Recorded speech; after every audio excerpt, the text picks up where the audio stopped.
اختي رشواوني ورشواوني فراجي ورشواوني فراجي اختي ورا قال لي البوليس مقطع ورا البوليس قال لي مقطع واختي راه خلاو لي جوج كيضرب عليهم تبانه وربي راه بدا بيه هو الاول وراه بدا بيه هو الاول اختي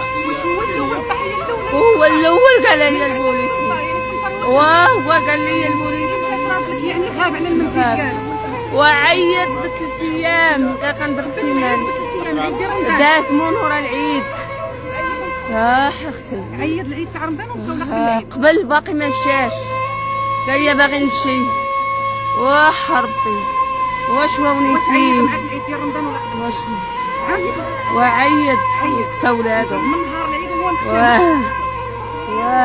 من نهار العيد شحال عنده ديال جوج الزوجه ديالو واش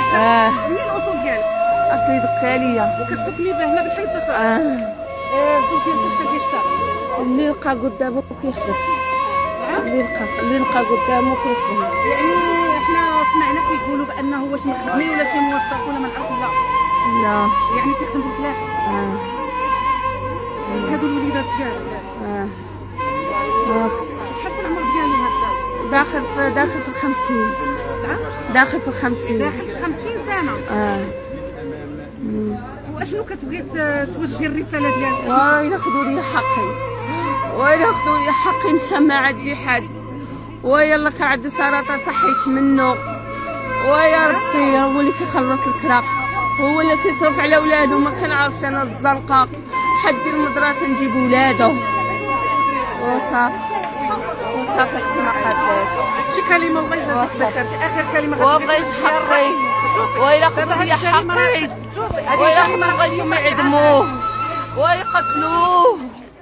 ورا ما شوانيش انا راه شوا عائلات هاد الجريمه اللي ورا شوا عائلات مرتبطه بالجريمه ديال المراحيض وهذه راه الضحيه الثانيه راه فعلا الخبر راه هو صحيح اشنو تبغي تقولي للناس المسؤولين من هذا المنبر هذا وياخذوا لي حقي منه وبغيتهم يعدموه السيده مسكينه كتقول ويعدموه فين نخرجوا لكن كنتقبل اللي كيكلم. اهلا وسهلا ومرحبا بكم مشاهدين ديالنا الاوفياء فين ما كنتوا داخل المغرب وخارجه. شكرا لكم على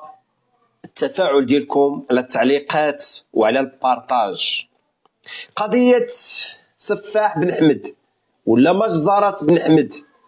اللي ارتكبها بولحية، المجرم القتال اللي صفاها للسمسار ودار فيه ديك الحاله، قتلوه وقطعوه وشوى ليه